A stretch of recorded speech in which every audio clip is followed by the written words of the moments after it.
Hai, aku Via. Gue Intan, Aku Caca. And stay tuned. cause you will get Goosebumps.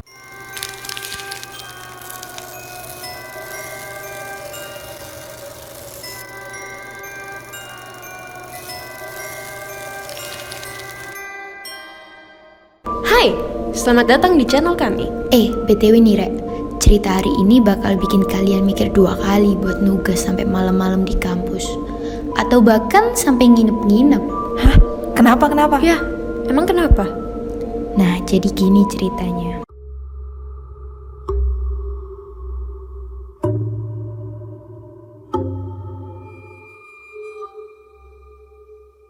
Nah, ini tuh kejadian tahun 2008. Pas Fani masih jadi mahasiswa baru di salah satu universitas di Surabaya. Jurusan yang Fani ambil ini jurusan yang cukup sibuk. Jadi dia itu sering gitu loh nginep-nginep di kampus buat ngerjain tugas bareng-bareng sama teman-temannya. Saking seringnya nginep di kampus, Fani jadi kebiasa sama suasana kampus yang sepi, udah malam, tengah malam, pagi. Dan selama ini juga nggak ada hal-hal aneh yang terjadi ke Fani.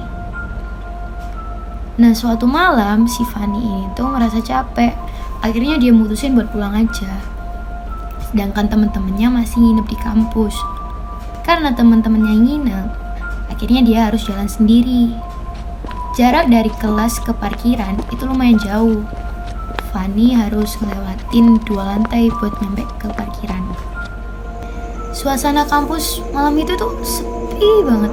Gak tau kenapa aku ngerasa sepi banget. Dan hawanya itu dingin sekali. Fani cepet-cepet. Pas dia udah sampai lantai terakhir, ada yang nepuk pundaknya.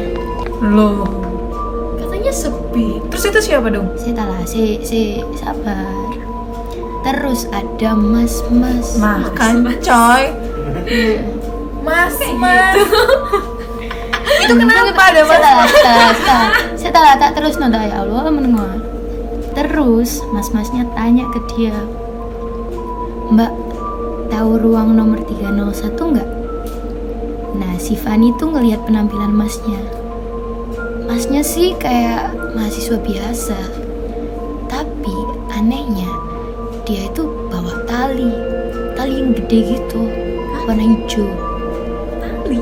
Iya, tali. Tali apa tuh? Tali tambang itu loh, Rek. Tahu nggak sih yang gede, warna hijau. Jangan-jangan mau aneh-aneh itu orang. Karena Fani takut bakal aneh-aneh nih masnya. Akhirnya dia jawab, nggak tahu mas, saya nggak tahu. Tapi si masnya tetap tanya, ruang itu loh mbak yang biasanya dipakai mata kuliah. Nah, kebetulan ruangan yang dimaksud masnya itu sebelah ruang kelas Fani. Jadi Fani harus balik badan terus ngelihat ke atas sambil nunjuk ruangan yang dimaksud masnya. Tapi pas Fani balik badan buat ngelihat masnya nggak ada, anjir. Nah, kan? Kemana? Nah, Faninya bingung dong. Terus dia lihat ke kanan, terus ke kiri, nggak ada dia. Pas dia, kayaknya feeling jelek nih. Jangan-jangan pas dia ngelihat ke atas ke ruangan yang tadi dia tunjuk, masnya udah di sana, ngelihat lurus ke arah Fani sambil senyum dan ngelambain tangannya. Dan kalian tahu nggak sih? apa? Tali yang tadi dibawa masnya itu udah ada di lehernya. Oh my god. Tuh kan benar berarti. Fani takut dong, lalu dia cepet-cepet lari ke parkiran dan tinggal motornya sendiri di parkiran. Terus dia buru-buru nyalain motornya. Tapi pas digas, motornya tuh nggak jalan. Dia tetep gas terus, tapi tetep motornya nggak mau gerak. Lalu dia lihat ke belakang, siapa tahu ada sesuatu yang ganjel di rodanya gitu ya. Tapi nyatanya nggak ada. Lalu dia tetap gas dan nggak sengaja dia lihat ke arah spion. Nah, di spion ini Rek, ternyata mas-masnya yang tadi udah megangin motornya Fani. Dan wajahnya itu udah beda banget dari yang terakhir. Emang mukanya kayak gimana? Nah, kali ini tuh mukanya sedih, pucat, dan dia tuh nangis. Tapi nangisnya itu loh Rek, nangis darah. Anjing.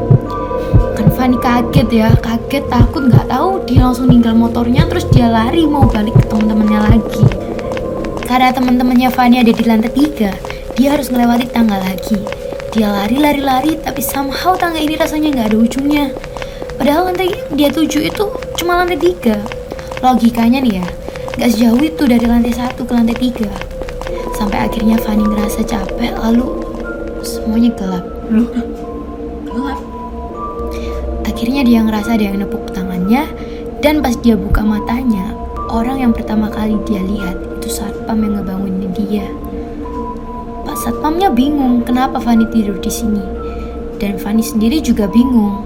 Akhirnya dia nyeritain ke Pak Satpam apa yang dia alami semalam. Setelah Fanny cerita, Pak Satpam mukanya berubah jadi lebih gak tegang. Terus dia senyum sambil bilang, "Oh alah Mbak bukan orang pertama yang digoda." Terus bapaknya lihat jam, terus bilang, "Oh pantes, udah jam 6 Mbak, udah pagi, Mbaknya pulang aja." Terus si Fanny nyeletuk, "Loh maksudnya apa Pak?"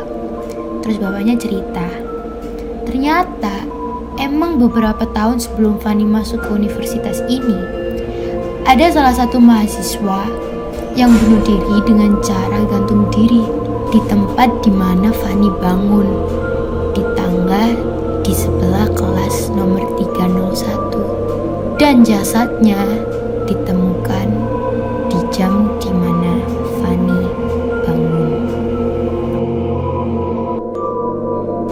Did you get the goosebumps? Nah guys, gitu ceritanya. Menurut kalian gimana? Menurut gue sih ya, kayaknya Fanny halu deh. Soalnya dia lagi capek aja. Lah kalau halu kenapa ceritanya bisa nyambung sama si satpam? Ya udah. Kalau gitu kita tanya aja ke teman-teman di rumah. Menurut teman-teman gimana? Komen di bawah ya. Jangan lupa buat like and subscribe. And See you on the next video!